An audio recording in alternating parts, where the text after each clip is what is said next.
Okay, I just said, what the heck? I'm going to do chapter 13 as well.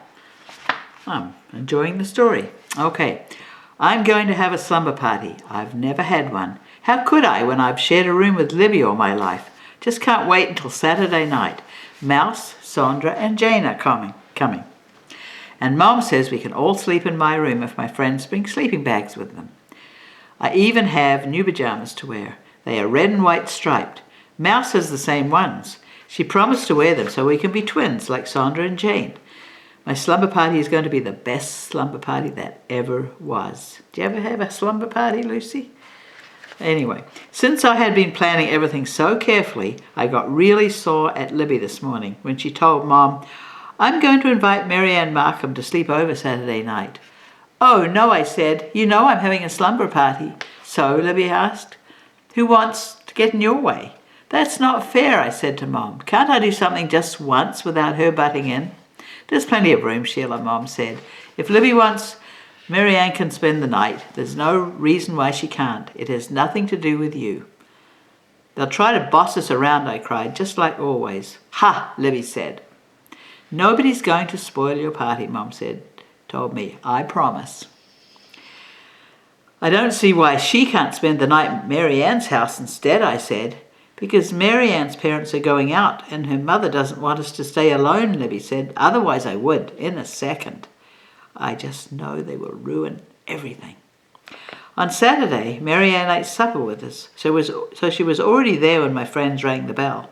But she and my sister were locked up in Libby's room listening to music, and I hoped that's where they would stay for the rest of the night.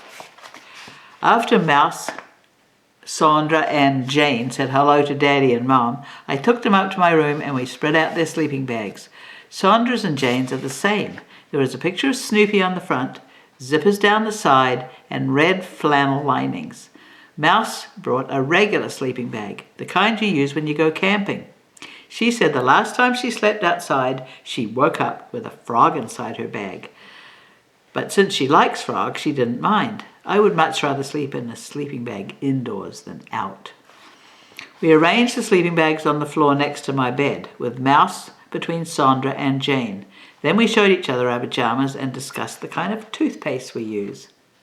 Sandra and Jane didn't bring matching pajamas, so me and Mouse turned out to be twins by ourselves. Next, we got undressed and ready for bed, even though we didn't plan to go to sleep for hours and hours, and maybe not even all night. Sandra changed her clothes in my closet. I think she's getting fatter, but I wouldn't say that to her face. She is very sensitive and would start to cry. She should go on a diet. I can't understand how such a fat person can swim. Why doesn't she sink to the bottom of the pool? Someday I will ask Marty about that. Well, you know, when you're fatter, you float better. Grandma knows that one. Sandra and Jane threw their clothes in a pile on the floor, but Mouse folded everything and packed it away in her overnight case. Then she took out a small notebook and said, let's make a slam book. What's that? Jane said.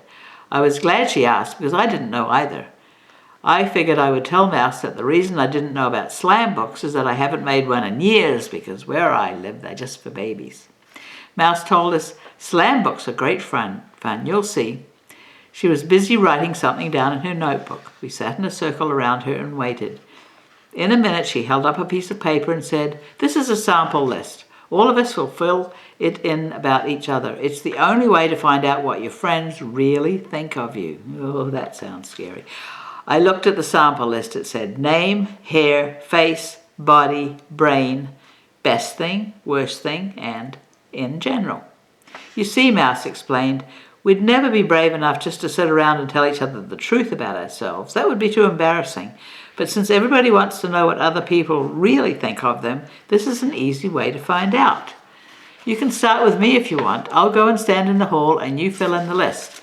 Later, when we've all had our chance, we get to read out about ourselves in private. Mouse walked to my bedroom door. Remember, she told us, you've got to be honest or it won't do any of us any good. She opened the door and stepped into the hall. Well, I said, who wants to go first? You start, Sheila, Jane said. It's your party. Okay, give me the book. Before I had a chance to begin, my bedroom door opened and Mouse poked her head in. I forgot to tell you, when you're done filling it in, you fold the page over so no one can see what you wrote. Okay, I said. Just thought you should know, Mouse told me, closing the door again. I filled in the list 1, 2, 3. I wrote name, Mouse Alice. Hair, needs washing.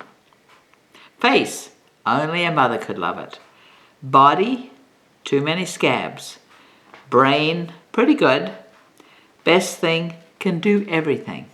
Worst thing, knows it. In general, my best friend and lots of fun. I folded my part of the page over so the others couldn't see it and passed it to Sandra. When she was done, she passed it to Jane, and then we called Mouse back into the room and Sandra went out. While Sandra was in the hall, Mum came upstairs to tell us she and Daddy were going to town to pick up some pizza for our snack. We'll be back in less than an hour, Mum said. Libby and Marianne are home in case you need anything.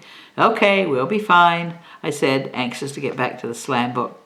When we were done writing about Sandra, it was my turn to leave the room. I knew I didn't have to worry about what my friends think of me, because I am careful to keep my bad points to myself. Sometimes I think I'm really two people. I am the only one who knows Sheila Tubman. Everyone else knows only Sheila the Great. Jane was the last one to stand out in the hall, and when we were through writing about her, she came back into my room. Then Mouse tore out a page for each of us to read privately. She said we should sit by ourselves and face the wall in case we didn't want anyone to see our expression. We all laughed at that, but did it anyway. I sat on my bed with my back to the others. I unfolded my paper so I could see all 3 of opinions of me at once. And what does it say? Hair. Parted crooked, should grow longer, much too long. Face, ugly but lovable. Weird eyebrows. Gruesome. Body, skin and bones. Ugly feet. Abnormal. Brain. Thinks it knows it all. A mental. Overused. Best thing. Pick sneaks friends. Give parties. Question mark. Worst thing. Chicken. Bossy. Acts real tough. In general, an interesting person. Not that bad. There's hope. Now if I'd like that too much. Who did they think they were? Why did I ever bother to invite them to my house? They didn't deserve it. I read about myself 6 times, but I didn't turn away from the wall. After a while, I noticed that the room was very quiet. I wondered what the others were thinking. That's when Sandra started to cry. I knew it was her, even though I was facing the wall. First she cried low, but when I turned around to look at her, she took her hands away from her mouth and started bawling so loud you could hear it miles away. I hate you, she yelled, every single one of you. You all think I'm a big fat slob. Even my own sister thinks I'm a fat slob. Well, you are, Jane said, and you should do something about it. Anyway, somebody said some pretty bad things about me, too. Like I can't keep secrets, and my brain is turned off most of the time. So, Mouse said, I don't think it would serve you to make fun of my scabs. I didn't make fun of your scabs, Jane hollered. Somebody did. Somebody did. Well, it wasn't me, Jane yelled. I didn't say anything because I was the one who wrote about Mouse's scabs, but I never thought that it would bother her so much. And another thing, Mouse said, I don't think any of you have the right to tell me that my hair needs washing. What's so bad about that? Sandra asked. How do you think I feel that 2 of you wrote I'm a crybaby? You are a crybaby, Mouse told her, and I don't see what business it is of yours that my belly button sticks out. I didn't write that, Sandra said. I wrote about your ears. Well, that's just as dumb. I'm the one who wrote about your belly button, Jane says, and it does stick out, so there. Just shut up, Jane, Mouse hollered. Jane was standing near my dresser, and when Mouse said that, Jane picked up one of Bobby Egram's model airplanes and threw it across the room at her. Who's going to make me? She asked. You cut that out, I told her. They're not mine. So, Jane said, throwing a plane at me. I told you to cut that out, I shouted, and I want to know which one of you wrote that my body is abnormal. My body is as normal as any of yours, even more abnormal because I don't have to hide in any closet when I get undressed. And who says I have ugly feet? Your feet are just as ugly. I wrote about your feet, Sandra said, because your big toes are funny looking. I think there's something wrong with them. How dare you say that about my feet? I yelled, you big fat crybaby. I'm going home, Sandra bawled. I don't have to stay here and listen to this. That's right, Jane told her. Go running home to Mama, just like always. She tossed a model boat at Sandra. I could tell plenty about you if I felt like it, Sandra said, throwing the model back at Jane. You just try it and I'll get you, Jane yelled as she flung another model. This time, Sandra picked it up and sent it flying across the room at Jane, and Mouse picked one up and did the same thing. I was so mad I yelled, "You're ruining my party!" and I threw one of Bobby's models at Jane.